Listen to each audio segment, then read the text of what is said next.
Hi guys, आज एक बार फिर से मैं होम साइंस का क्विक रिवीजन सीरीज़ नंबर 22 लेकर हाजिर हूँ। इससे पहले भी मैंने 21 सीरीज़ बनाए हुए हैं जो हमारे प्लेलिस्ट में हैं। अगर आप हमारे चैनल पे पहली बार आए हैं तो हमारे चैनल को सब्सक्राइब कर लें ताकि आपको होम साइंस से रिलेटेड वीडियो मिलते रहे। ये वीडियो ना केवल होम साइंस CUET के एग्ज़ाम के लिए बल्कि home science TGT, PGT, LT और BEd ह्यूमैनिस्टिक हो के एग्ज़ाम के लिए भी ये महत्वपूर्ण है। तो इस वीडियो को अंत तक जरूर से देखिएगा और लाइक ज़रूर से करिए क्योंकि हम बहुत मेहनत से वीडियो बनाते हैं।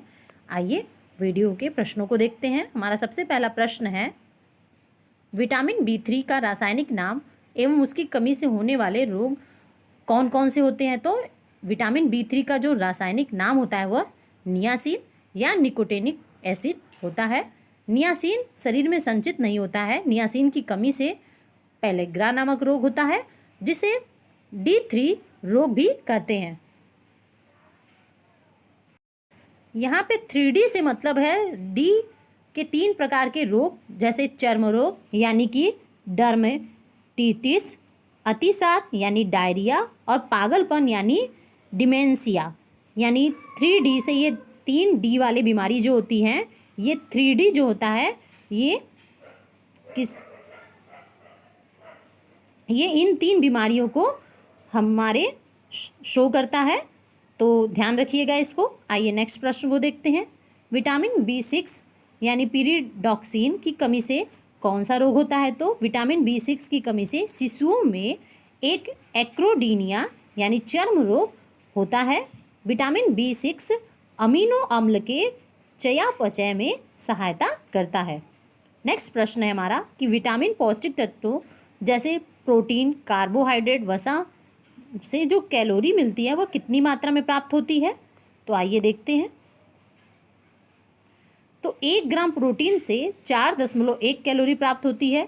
1 ग्राम कार्बोहाइड्रेट से 4.1 कैलोरी प्राप्त होती है और 1 ग्राम वसा से 9 कैलोरी प्राप्त होती है। ये प्रश्न कई बार परीक्षा में पूछा जा चुका है कि 1 ग्राम प्रोटीन से कितनी कैलोरी प्राप्त होती है, कार्बोहाइड्रेट से और साथ ही वसा से। तो इसको ध्यान में रखिएगा।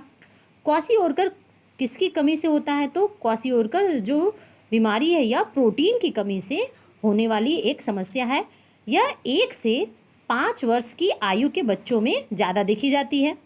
नेक्स्ट प्रश्न है हमारा, मैरस्मस रोग का क्या कारण है। तो मैरस्मस रोग जो होता है यह आहार में मुख्यतः प्रोटीन व ऊर्जा दोनों की कमी के कारण होता है। यह 1 वर्ष के बच्चों में अधिकांश देखा जाता है। 1 वर्ष के बच्चे इस बीमारी से ज़्यादा पीड़ित होते हैं।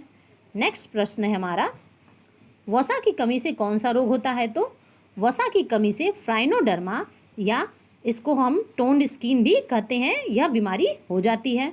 नेक्स्ट प्रश्न है हमारा, गांव में अचार संरक्षण के प्रशिक्षण के लिए किस विधि का प्रयोग होना चाहिए।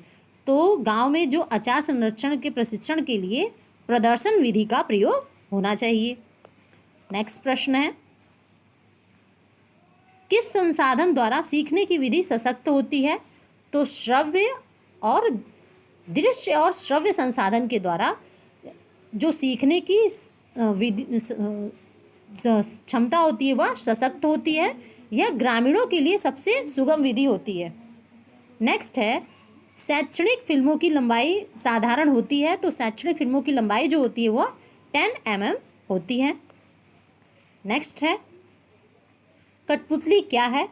तो यह एक दृश्य एवं श्रव्य सामग्री है। हमारा अगला प्रश्न है, जेस्टेशनल डायबिटीज़ कब होता है। तो जेस्टेशनल डायबिटीज़ जो होता है यह गर्भावस्था के समय होता है। पॉलीयूरिया किस बीमारी के लक्षण में दिखाई पड़ता है। तो जो पॉलीयूरिया होता है यह बार बार यूरिन का आना यानी पॉलीयूरिया होता है, यह डायबिटीज़ का एक लक्षण होता है। नेक्स्ट प्रश्न है हमारा, इंसुलिन हार्मोन्स किस पौष्टिक तत्व के चयापचय में सहायक है। तो यह कार्बोहाइड्रेट के चयापचय में सहायक होता है। नेक्स्ट है, समय को मानवीय संसाधन किस विद्वान ने माना है। तो समय को मानवीय संसाधन जो है ग्रॉस एवं कैंडल ने माना है। नेक्स्ट प्रश्न है हमारा कि समय को अमानवीय संसाधन किसने माना है। यहाँ और नहीं होगा। तो समय को निखिल एवं डार्सी ने अमानवीय संसाधन माना है। समय जो होता है यह मानवीय तथा अमानवीय दोनों प्रकार का संसाधन है। नेक्स्ट प्रश्न है हमारा, समय व्यवस्थापन में अत्यधिक कार्यभार के समय को क्या कहा जाता है? तो इसे पीक लोड कहा जाता है। नेक्स्ट प्रश्न है, संपूर्ण भारत में नरेगा योजना कब लागू किया गया? तो संपूर्ण भारत में नरेगा योजना जो है 1 अप्रैल 2008 को लागू किया गया। ये सभी प्रश्न अति महत्वपूर्ण है और परीक्षा में आ सकते हैं, तो इनको ध्यान से पढ़िए, इसीलिए हम लोग क्विक रिवीजन करवा रहे हैं। बाल विकास मंत्रालय द्वारा बाल संरक्षण परियोजना कब शुरू की गई? तो यह 2009 में शुरू की गई। राष्ट्रीय क्रेच शिशु गृह योजना कब शुरू की गई? तो राष्ट्रीय क्रेच शिशु गृह योजना जो है 1 जनवरी 2017 को शुरू की गई। हमारा अगला प्रश्न है, विकास की प्रक्रिया चलती है, तो जो विकास की प्रक्रिया होती है वह जीवन पर्यंत चलती रहती है। नेक्स्ट है, विकास दिशा सिद्धांत के अनुसार विकास होता है, तो विकास दिशा सिद्धांत के अनुसार जो विकास होता है वह सिर से पैर की दिशा में होता है। नेक्स्ट प्रश्न है हमारा, 2 वर्ष के बालकों को शब्दों का कितना ज्ञान होता है? तो जो 2 वर्ष के बालक होते हैं उन्हें 212 शब्दों का ज्ञान होता है। नेक्स्ट है, किशोरावस्था को जीवन का सबसे कठिन काल मानते हैं, तो E.A. किलपैट्रिक जो है यह किशोरावस्था को जीवन का सबसे कठिन काल मानते हैं। तो ये बहुत ही महत्वपूर्ण प्रश्न है और कई बार परीक्षा में पूछा जा चुका है और इस बार भी आ सकता है, तो इसे ध्यान में रखिएगा। आइए अगला प्रश्न देखते हैं, किशोरावस्था को संघर्ष, तनाव, तूफान की अवस्था किसने माना है? तो स्टैनली हॉल ने किशोरावस्था को संघर्ष, तनाव, तूफान की अवस्था माना है। नेक्स्ट प्रश्न है हमारा, संग्रह की प्रवृत्ति पाई जाती है, तो जो संग्रह की प्रवृत्ति होती है यह बालकों में पाई जाती है। नेक्स्ट है, यकृत को शुद्ध रक्त पहुंचाने का कार्य कौन करता है? तो यकृत को शुद्ध रक्त पहुंचाने का कार्य जो होता है वह यकृत धमनियां करती हैं। यकृत सिरा द्वारा अशुद्ध रक्त यकृत से बाहर निकल जाता है। यकृत अमीनो अम्ल से नाइट्रोजन को अलग करता है और यूरिया में बदलता है, यानी यकृत का काम क्या है? तो यह अमीनो अम्ल से नाइट्रोजन को अलग करने का काम करता है और साथ ही यूरिया में उसे बदलता है।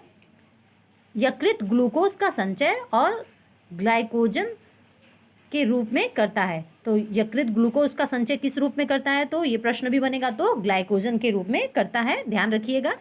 नेक्स्ट प्रश्न आइए देखते हैं। प्रश्न है, बालों के जड़ों की त्वचा किस परत में पाए जाते हैं?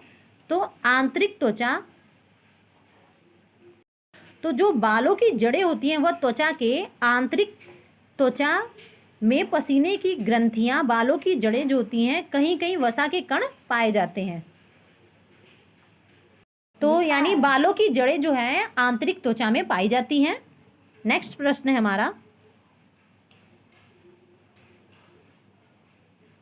कौन सी धमनी अशुद्ध रक्त फेफड़ों को पहुंचाती है? तो फुसफुस धमनी जो होती है अशुद्ध रक्त फेफड़ों को पहुंचाती है, जबकि शेष सभी धमनियां शुद्ध रक्त को पहुंचाने का कार्य करते हैं। फुसफुस सिरा शुद्ध रक्त फेफड़ों से हृदय की ओर वापस लाती है। नेक्स्ट प्रश्न है हमारा, पेसमेकर हृदय के किस भाग में पाया जाता है? तो पेसमेकर दाएं आलिंद की पेशी में एक स्थान पर स्थित होता है, यानी दाएं भाग में पाया जाता है और इसे साइनोएड्रियल नोड कहते हैं। हृदय की संकुचन गति इसी नोड के द्वारा उत्पन्न होती है। नेक्स्ट प्रश्न है, सर्वग्राही रक्त वर्ग है, तो जो सर्वग्राही रक्त वर्ग होता है वह AB होता है और जो सर्वदाता रक्त वर्ग होता है वह O होता है, और जो AB होता है इसमें दोनों एंटीजन पाए जाते हैं, तो इन्हें ध्यान में रखिएगा।